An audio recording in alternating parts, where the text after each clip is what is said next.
was very funny because something flipped in my mind. And I thought, you know what? I've been hiding all this now for 30 years. You know what? You're going to take it. And I vomited everything in her face.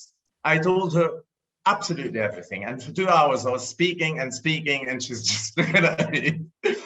And it was just absolutely hysterical. My name is Michael Stütz. I'm the head of the Panorama section of the Berlinale, and I'm very happy to welcome you here today.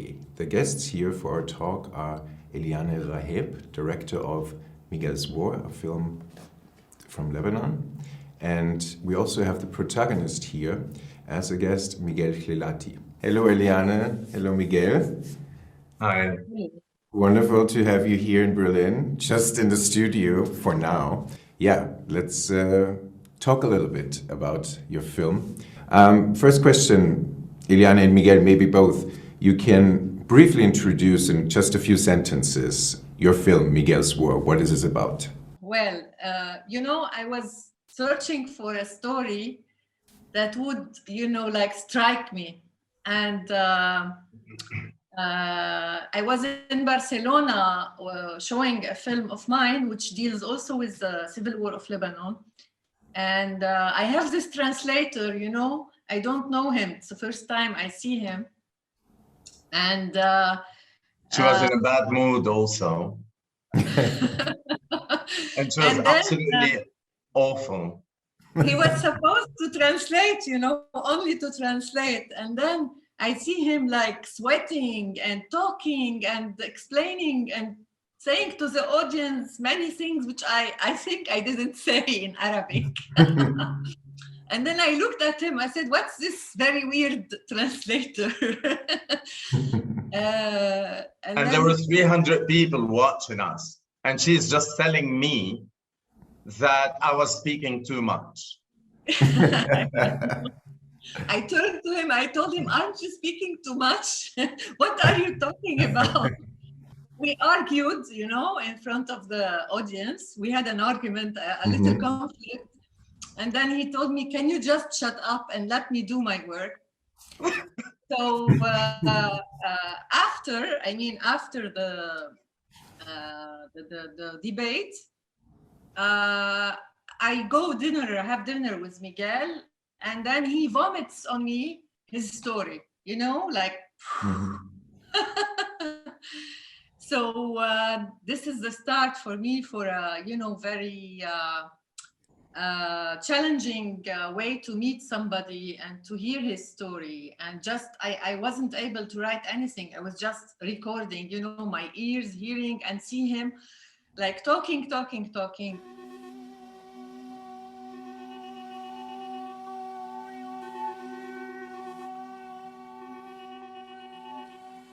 كنت تحب حدا؟ البايونيك مان لي ميجرز.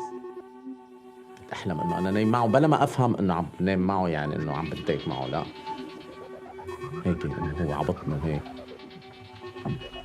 كنت البراءة بحد ذاتها عن جد.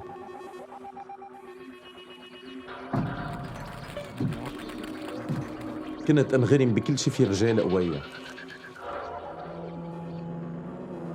And this guy, Miguel, carried in him, for me, all the themes and the contradictions that we live here in this part of the region, Lebanon, and the area here, the Arab world, plus all what he carried after in his exile in Spain. So it was like, for me, linking family, religion, fascism, politics, sexuality, self-destructiveness, everything in one person. So this is Miguel's war, this is for me the first, a very big metaphor. It's a very big metaphor of all the problems we have here, all the contradictions that, we carry in our life and that trap us most oftenly in patterns which are for us very difficult to get out of them.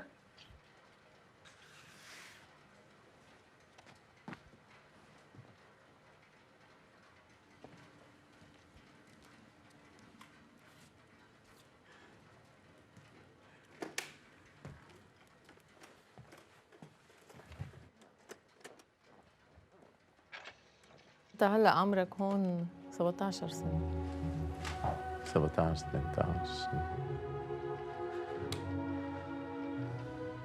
عم بحلم كيف بدي فيلم من لبنان، بدي امشي وانسى لبنان وانسى. بس ما عم تقدر تهرب، هاي الحقيقة.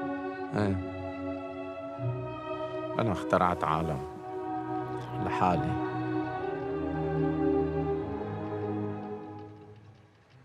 عم بيسمع كاسات شو؟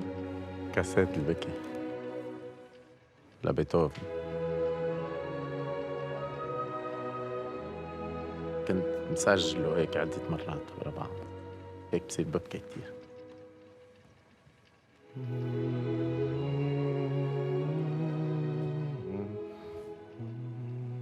It was crazy. I just remember it was maybe the first time I argued with somebody, because I'm very professional. I'm very well known to be very serious and very professional.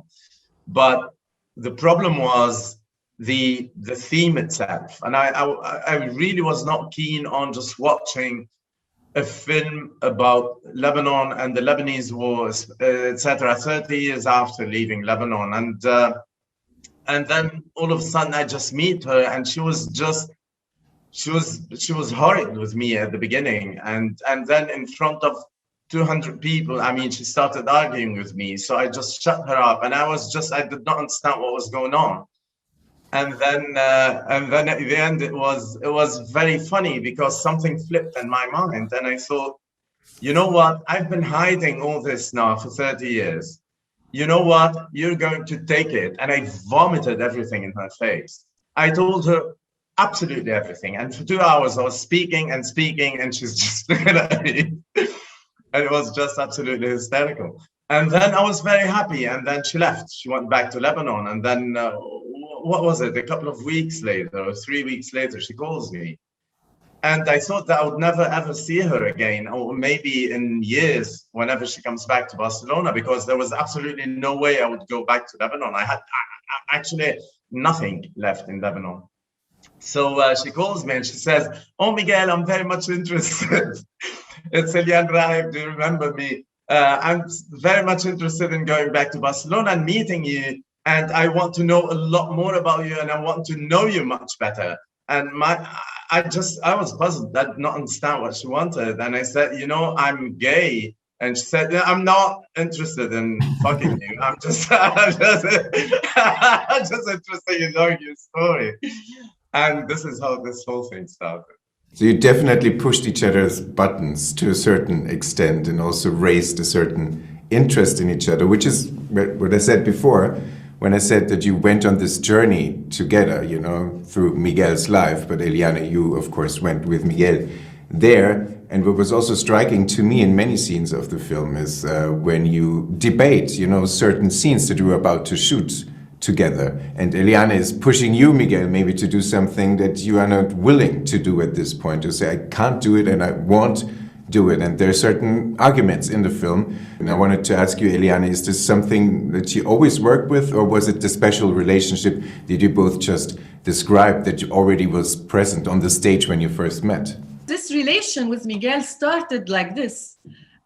Me being really witnessing a vomiting of a very, very traumatic story, and with all its color also, because it's not a story to make you cry. It's also like a story to make you think how human beings are affected by this world, and how do they live.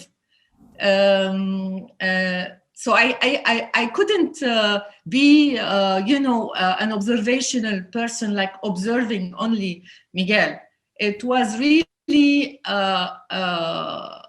story that was engaging us both in he was calling me. I mean, even if he doesn't know at that time, he didn't know why he was telling me this, but I took it as a message to take him by the hand and bring him back to Beirut, because this is what he wanted, but he was really afraid to do it, and he was not ready, and he was like being like very scared at moments, very artificial at moments, very vulnerable at moments.